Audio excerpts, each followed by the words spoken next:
The Whitmore mansion stood like a modern palace on the hills of Montecito, California. Its perfectly manicured garden stretched toward the horizon, where the Pacific Ocean glittered under the afternoon sun. But within its Italian marble walls, a storm was about to unleash. Eleanor Whitmore, 78 years old, watched from her wheelchair as the final preparations bustled around her.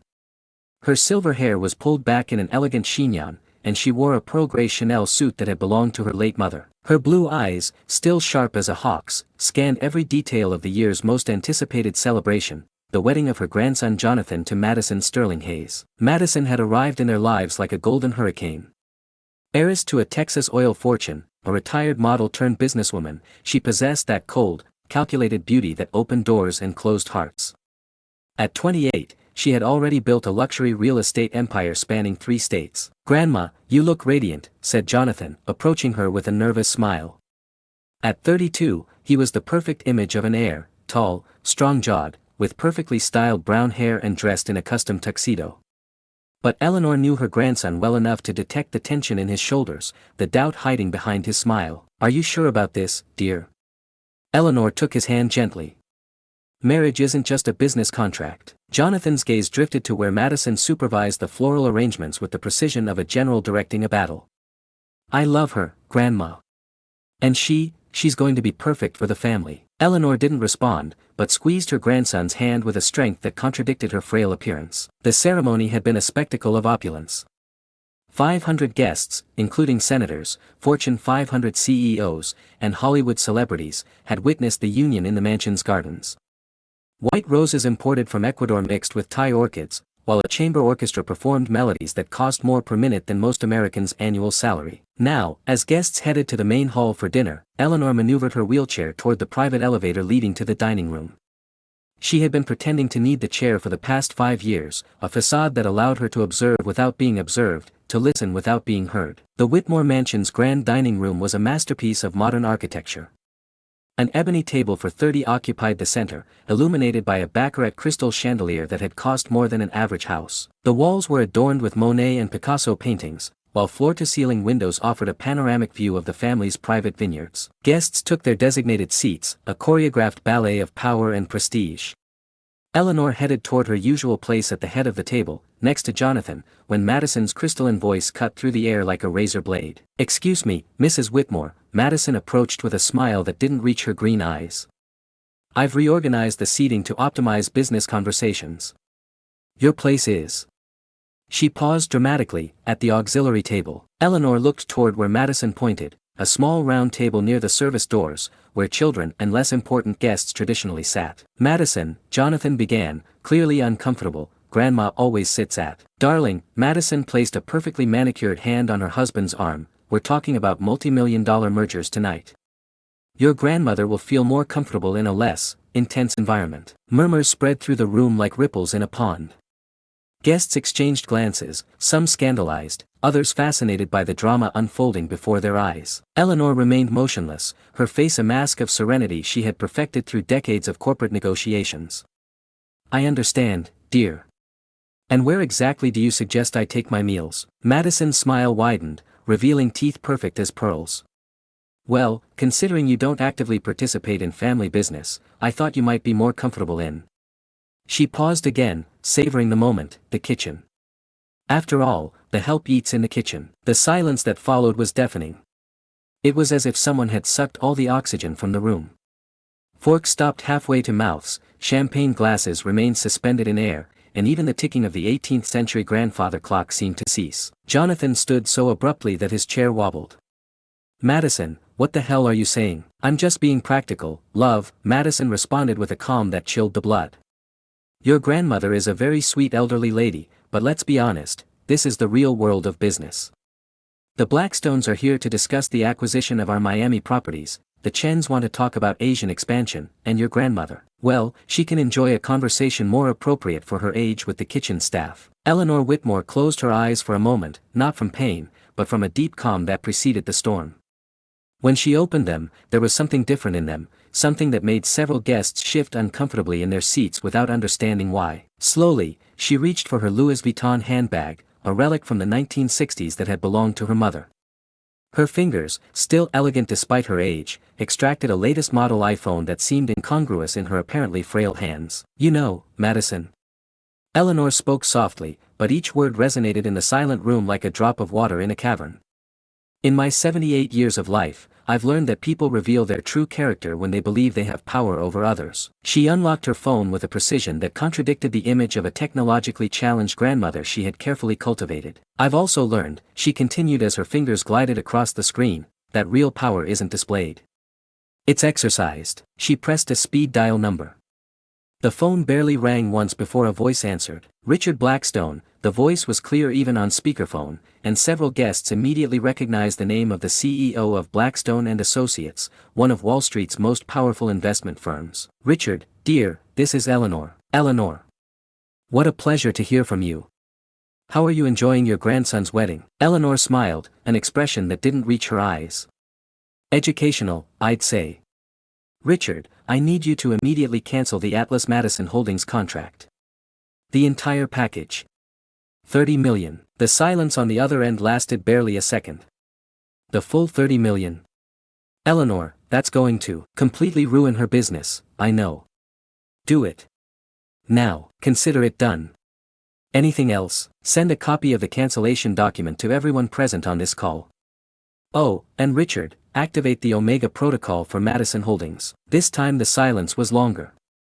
Eleanor, the Omega protocol is, are you sure? Completely. Understood. It'll be a pleasure working with you again, boss. Eleanor hung up and the silence that followed was so profound you could hear the ocean breaking against cliffs miles away. Madison Sterling Hayes had become a marble statue, her perfect face frozen in an expression of absolute disbelief. Her phone slipped from her trembling hands, crashing against the marble floor with a sound that resonated like a gunshot. Guests began to murmur, pieces of a gigantic puzzle beginning to fit together in their minds. The names, the connections, the references to Atlas. No, Madison whispered, her voice barely audible.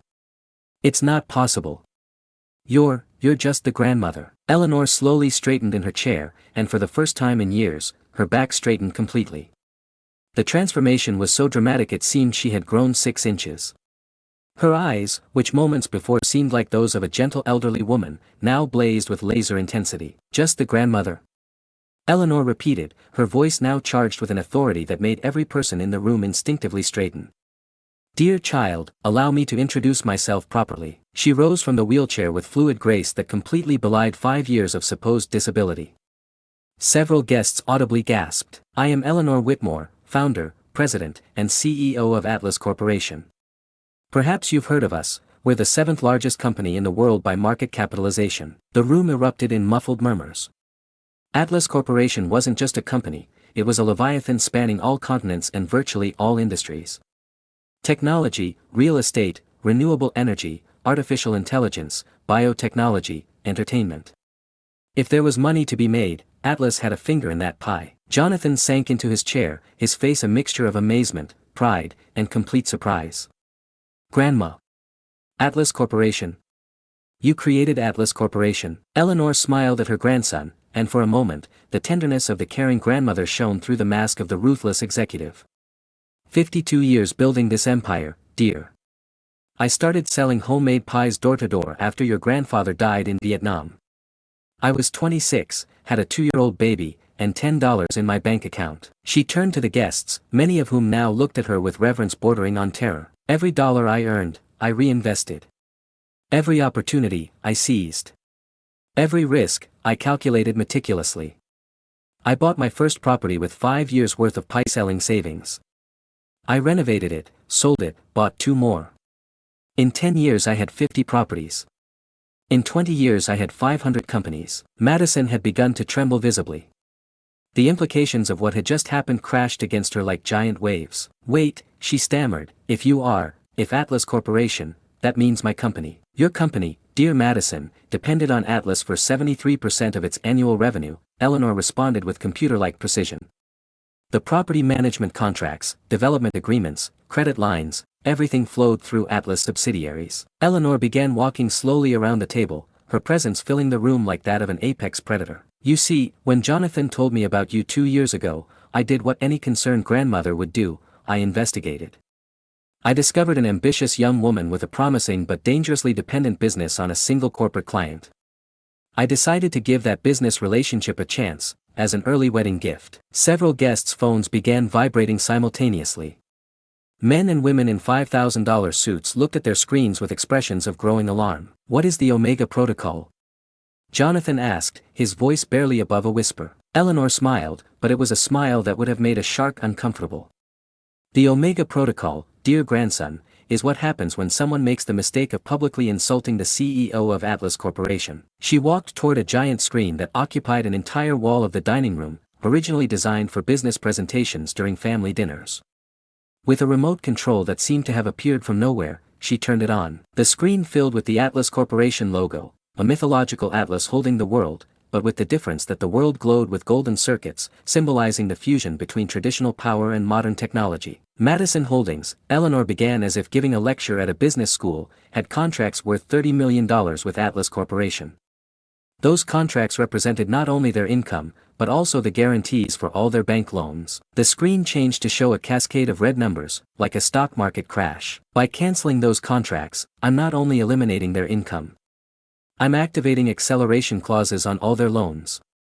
Their banks now have the legal right to demand immediate payment of. She paused dramatically, $347 million.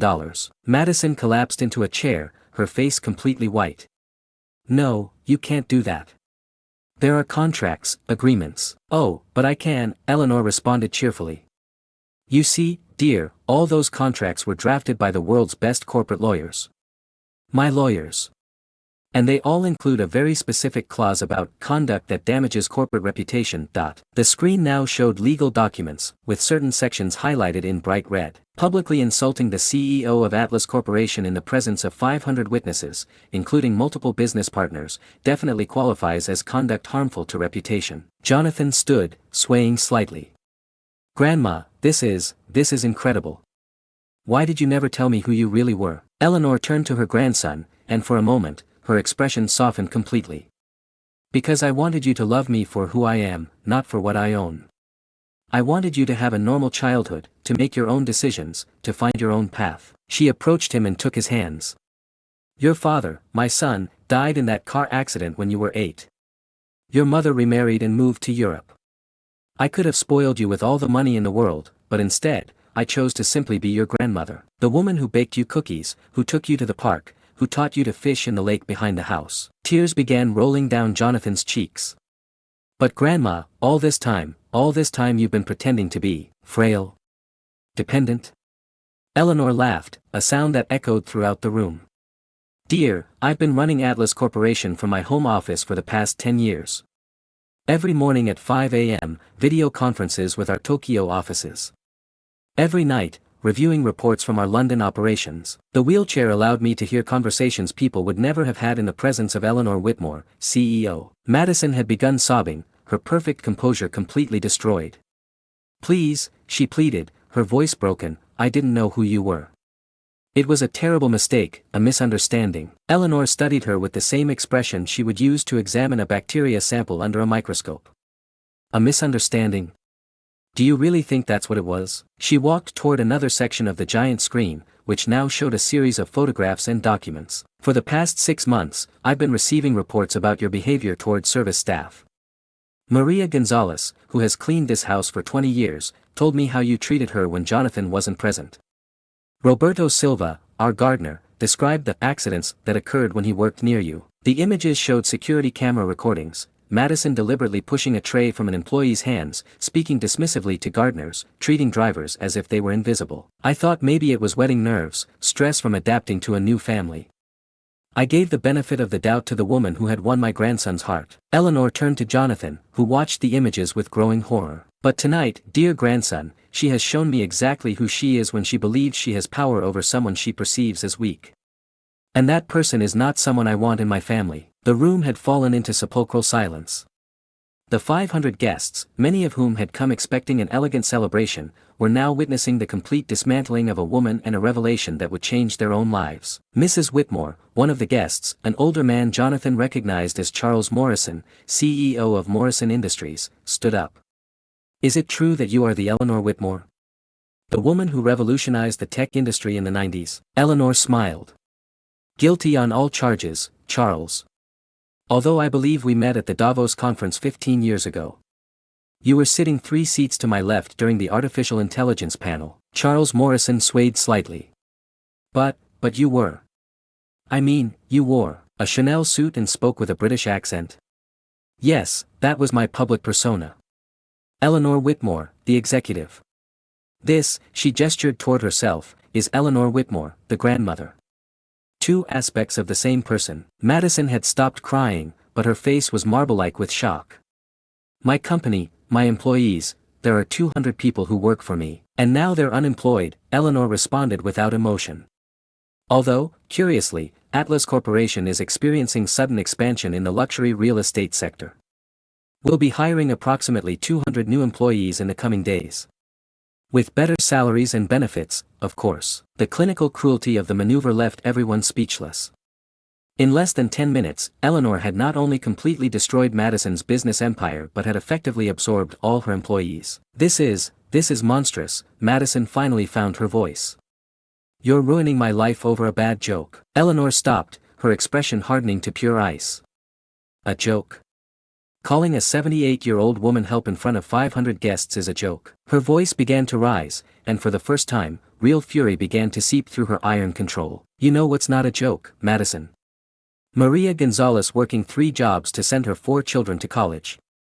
Roberto Silva getting up at 4 a.m. to keep these gardens perfect because he takes pride in his work. James Patterson, our chef, who has been preparing meals for this family for 15 years and has never been treated as anything less than a respected professional. Eleanor began walking again, her presence filling the room like that of a contained hurricane. When you insult someone for their honest work, when you treat people as if they're invisible because they have no social power, you're not making a joke.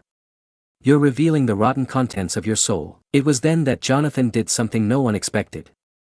He removed his wedding ring and placed it on the table with a metallic sound that resonated throughout the room. Grandma, he said, his voice firm but broken, I want a divorce. Immediately, Madison turned to him with desperate eyes. Jonathan. You can't. You love me. We just got married. Jonathan looked at her with an expression mixing pain and disgust. I loved the person I thought you were. But that person never existed, did she? He turned to the guests, many of whom had begun whispering among themselves. For the past 2 years, Madison convinced me that my grandmother was a burden. That she was too old, too frail, that she needed professional care. She made me feel guilty for every moment I spent with her, every conversation we had, every family tradition we wanted to maintain. The words poured out of him like a waterfall, years of subtle manipulation finally coming to light. She convinced me to change my will, to establish trusts that essentially left my grandmother out of any future financial decisions. She made me believe she was doing it for her own good, to protect her from the complexity of modern business. Eleanor closed her eyes, an expression of genuine pain crossing her face for the first time that night. Oh, dear grandson, she murmured, I never knew. Because I never told you, Jonathan continued, tears now flowing freely. Because I was ashamed of being so weak, so easily manipulated. And because. His voice broke completely, because part of me started to believe she was right. That maybe you were a burden. Madison stood abruptly, her desperation turning to fury. This is ridiculous. You can't destroy our marriage over a senile old woman. The mistake was instant and fatal. She had just insulted Eleanor Whitmore again in front of the same 500 witnesses, and this time she had called the CEO of Atlas Corporation senile. Eleanor smiled, and it was a smile that would have made a volcano feel cold. Oh, dear Madison. You've just made the same mistake twice in one night. That's not just stupidity. That's a pattern. She took out her phone again. Richard, Eleanor spoke on speakerphone, have you already activated the Omega Protocol? Completely activated, Eleanor. Madison Holdings no longer legally exists. All assets have been seized, all contracts cancelled, and all credit lines have been closed. Perfect. Now activate the Omega Plus protocol. This time, the silence on the other end lasted much longer. Eleanor, are you absolutely sure? The Omega Plus protocol is irreversible. I know. Do it, as you wish, boss. Eleanor hung up and turned to Madison, who seemed about to faint. The Omega Plus protocol, dear, is what happens when someone insults the CEO of Atlas Corporation twice in the same night. It not only destroys your current company but ensures you can never build another. The giant screen filled with legal documents, each bearing the official Atlas Corporation seal. You've just been included in what we call the Global Corporate Blacklist. It's an informal agreement among the world's 500 largest companies. No one on this list can obtain financing, contracts, or even employment at any participating company. Madison collapsed into her chair, her face now gray as ash. That can't be legal. Oh, it's completely legal, Eleanor responded cheerfully. It's not discrimination if it's based on documented conduct. And we have 500 witnesses to your conduct tonight. It was then that the unexpected happened. Eleanor walked toward Madison, who was trembling uncontrollably, and to everyone's surprise, knelt beside her chair. Madison, she said softly, her voice now filled with a compassion that seemed impossible after the last 30 minutes, I need to tell you something that no one else in this room knows. The room tensed. After all the night's revelations, what more could there be? 6 months ago, when I learned Jonathan was going to propose to you, I did more than investigate your company. I investigated your life. Your childhood. Your family. Eleanor took Madison's trembling hands. I discovered that you grew up in a trailer on the outskirts of Houston. That your father abandoned you when you were 5. That your mother worked 3 jobs to keep the family afloat, and still, they often went without electricity or water. Tears began rolling down Madison's cheeks, but this time they weren't tears of desperation, but of deep, raw shame. I discovered that when you were 14, your mother became seriously ill, and that you worked at fast food restaurants after school to pay for her medications. That you graduated valedictorian of your high school class, but couldn't go to college because there was no money. Eleanor continued, her voice soft but relentless. That you worked as a waitress for 5 years saving every penny to finally afford college. That you graduated with top grades while working full-time. That you built your first company with a $5,000 loan you got by pawning your deceased mother's wedding ring. Madison was sobbing now, great tearing sobs that came from the deepest part of her being. And I discovered, Eleanor continued, that at some point during those years of desperate struggle to escape poverty, to never feel helpless again, you decided that the only way to protect yourself was to make others feel small. Eleanor sat in the chair next to Madison, completely ignoring the 500 guests watching this intimate scene unfold. Do you know why I really canceled your contracts, Madison? It wasn't because of the insults toward me. I've heard worse from senators and company presidents. Madison looked up, her eyes red and swollen. I did it because I saw something in you that I recognized. I saw a scared little girl who had decided that the only way to feel safe was to make everyone else feel unsafe. And that little girl had become a woman who perpetuated the same cycle of humiliation she had lived through. Eleanor took a handkerchief from her purse and gently wiped Madison's tears. Maria Gonzalez, our housekeeper, also grew up in poverty. She also worked from age 12 to help her family. She also knows what it's like to be hungry, cold, invisible to the world. Eleanor's voice hardened slightly. But Maria has never mistreated another person in her life. She has never used her pain as an excuse to inflict pain on others. And that, dear Madison, is the difference between a victim who becomes a healer and a victim who becomes a victimizer. Madison looked up at Eleanor, her eyes still full of tears but now also something more, recognition. It was as if someone had held a mirror in front of her for the first time in years. I didn't realize that. Her voice broke. That you had become the people who hurt you when you were a child. Eleanor finished gently. I know, dear. It's incredibly easy to do. It's incredibly human to do. Eleanor turned to the guests, many of whom were clearly uncomfortable witnessing this intimate and raw moment. Do you know why I really built Atlas Corporation? She asked, her voice now directed to the entire room. It wasn't for money. It wasn't for power.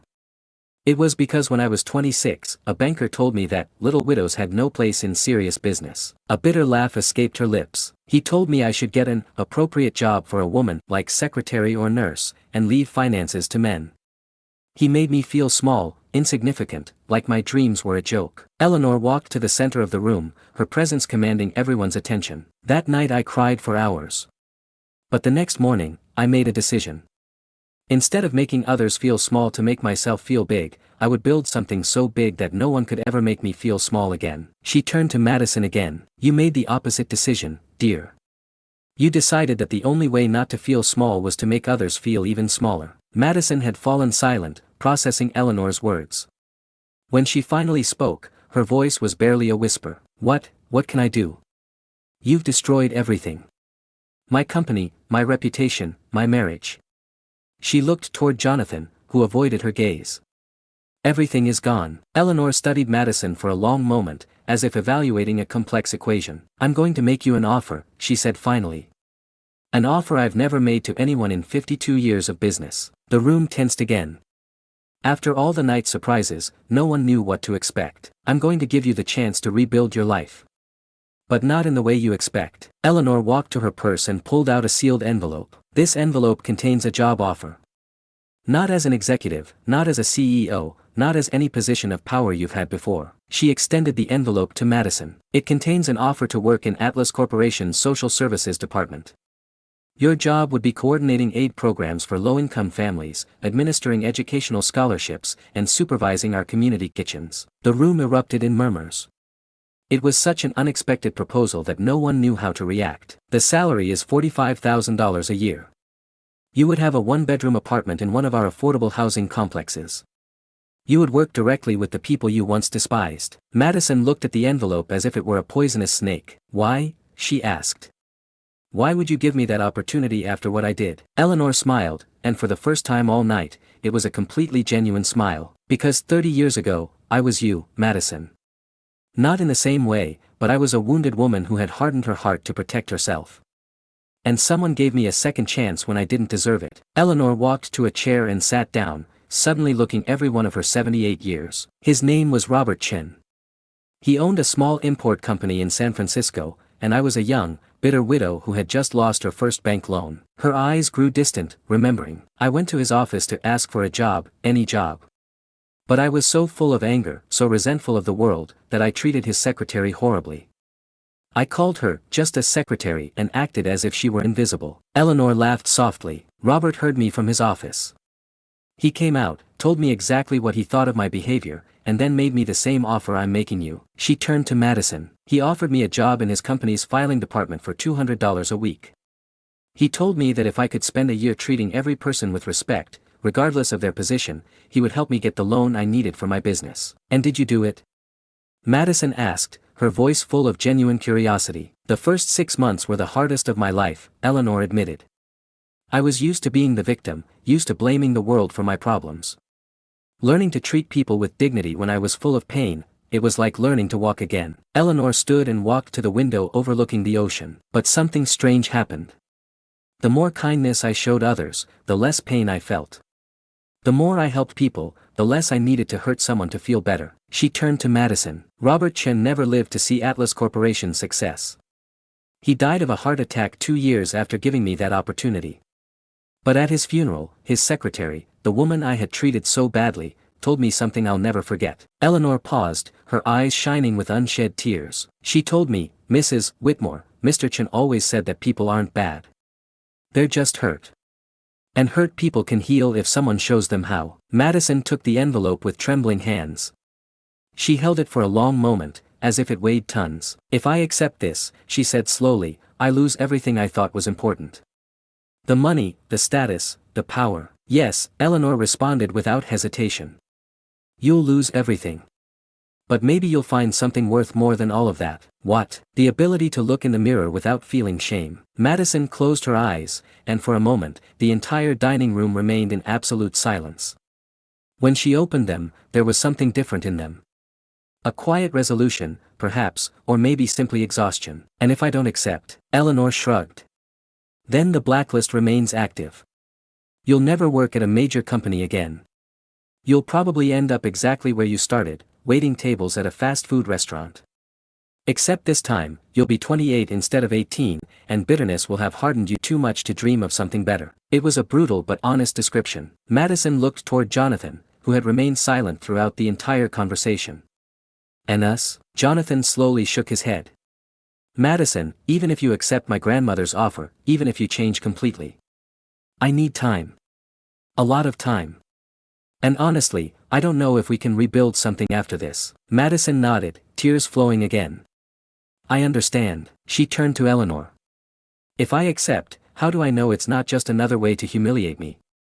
How do I know you're not punishing me for the rest of my life? Eleanor walked to her and took her hands again. Because, dear child, the punishment would have been letting you continue being the person you were tonight.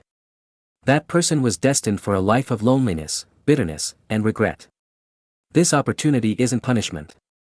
It's a possibility of salvation. Madison slowly opened the envelope.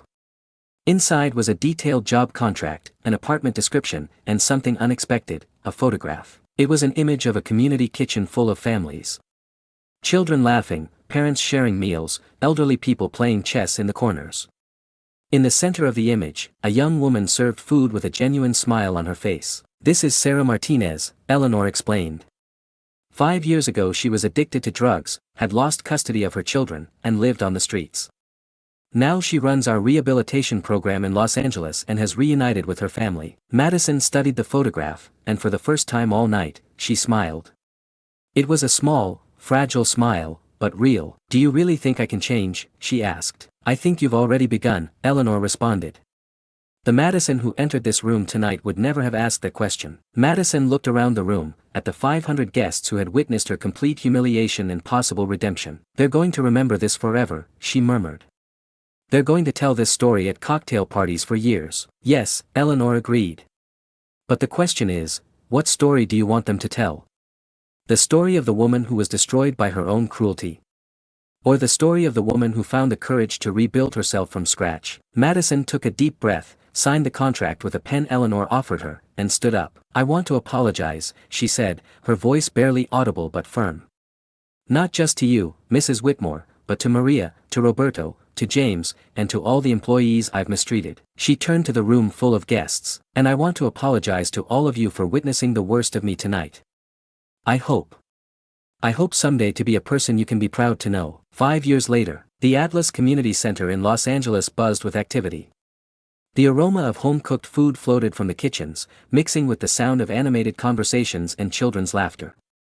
At the heart of all this life, Madison Sterling moved with a grace born not from years of etiquette training, but from years of genuine service. Her perfect blonde hair had been replaced by a practical ponytail, her magazine makeup by a genuine smile radiating from her eyes, and her perfect nails by hands unafraid of hard work. Miss Madison, a little girl about 6 years old, tugged at her apron. "My mom says you used to be rich. Is that true?" Madison knelt to the child's height, smiling with a warmth she hadn't possessed in her previous life. "I was rich in money, Sophia. But I was very poor in what really matters." "Like what?" the girl asked, her big brown eyes full of curiosity. "Like knowing how to be kind. Like knowing how to make real friends. Like knowing how to be happy." Sophia frowned, considering this with the seriousness only children possess. "And now you're rich in those things." Madison looked around the community center. Families eating together at long tables, sharing not just food but stories and laughter. Children doing homework with help from volunteer tutors, their faces lit up by the discovery of learning. Elderly people playing dominoes and sharing stories of their homeland. In one corner, Sarah Martinez was teaching a basic computer class for adults, her patience infinite as she helped an older man send his first email to his son. "Now I'm the richest person in the world," Madison responded, and for the first time in her life, she meant it completely. Her phone vibrated softly with a text message. It was from Eleanor. "Ready for your promotion to regional director? Time to open centers in Phoenix and Denver. You've exceeded all expectations. Madison smiled and typed back with fingers that now bore calluses from honest work. "Ready when you are, boss." "And Eleanor, thank you for saving my life." The response came almost immediately. "Dear, you saved your own life. I just showed you where the door was." That night, in her one-bedroom apartment in Atlas's affordable housing complex, Madison prepared for bed. The apartment was small but cozy, decorated not with expensive antiques but with photographs of the families she had helped, drawings that children from the center had given her, and plants she had learned to care for. She looked at herself in the bathroom mirror. The woman looking back was unrecognizable from the one who had entered the Whitmore dining room 5 years before. The lines around her eyes spoke of genuine smiles, not Botox. Her skin had a healthy glow that came from outdoor work and restful night's sleep, not expensive spa treatments. Her eyes held peace, her smile held warmth, and for the first time in decades, she felt no shame about what she saw. Her phone rang. The caller ID showed a name she hadn't seen in months, Jonathan. "Hello, Madison. Do you have time for dinner tomorrow? I'd like to meet the person you've become." Madison closed her eyes, feeling tears of gratitude that no longer embarrassed her. "I'd love that, Jonathan. But it has to be after 7. I have an adult literacy class until 6:30. "Perfect," Jonathan laughed, and she could hear the genuine warmth in his voice. "Grandma was right about you. What do you mean?" "She told me a year ago that someday you'd become the most extraordinary woman I'd ever know." As always, Grandma was right. After hanging up, Madison sat at her small Formica kitchen table and opened her journal, something she had started writing on her first day at the community center.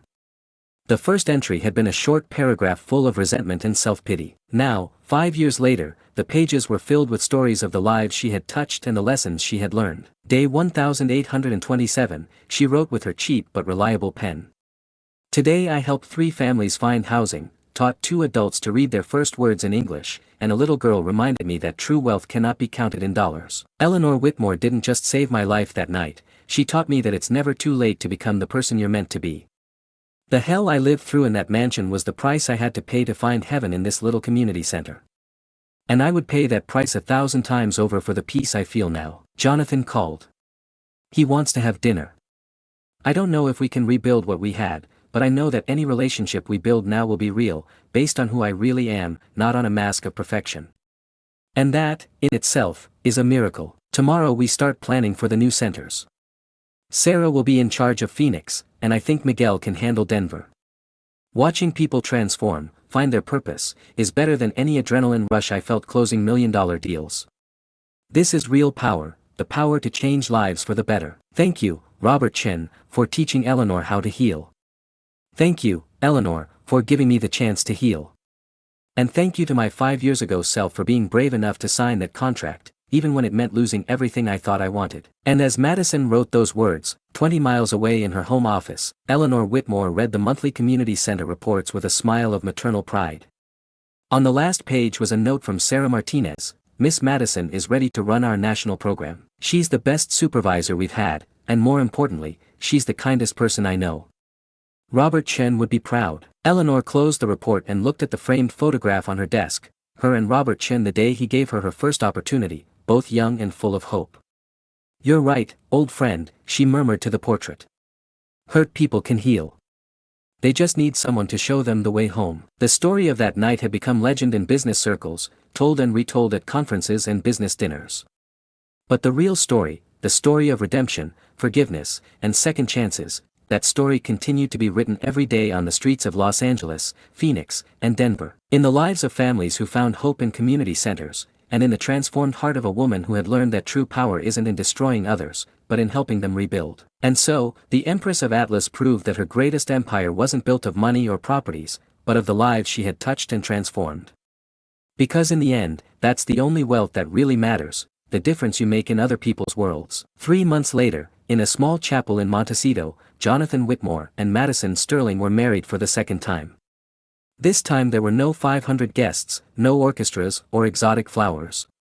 Only the people who truly mattered were present, Eleanor, of course, sitting in the front row with tears of joy in her eyes, Maria Gonzalez and Roberto Silva, who had forgiven Madison long before she forgave herself, Sarah Martinez and Miguel Rodriguez, her co-workers who had become chosen family, and 12 children from the community center, who threw flower petals they had picked themselves. When the officiant asked if there were any objections to the marriage, Eleanor stood up. "I have something to say," she announced, causing a moment of panic on the newlyweds' faces. "Madison Sterling," Eleanor said, her voice clear and strong, "5 years ago I met you at the worst moment of your life. Today, I see you at your best moment. And I want you to know that I'm proud to call you granddaughter." There wasn't a dry eye in the chapel. And when the newlyweds kissed, it wasn't the performative kiss of their first wedding, but the kiss of 2 people who had found their way back to each other through the fire of truth and the grace of redemption. The Empress of Atlas had built many things in her life, companies, fortunes, legacies. But her masterpiece was proving that even the most broken hearts can heal, and that sometimes, the greatest act of power is giving someone the chance to become who they truly can be.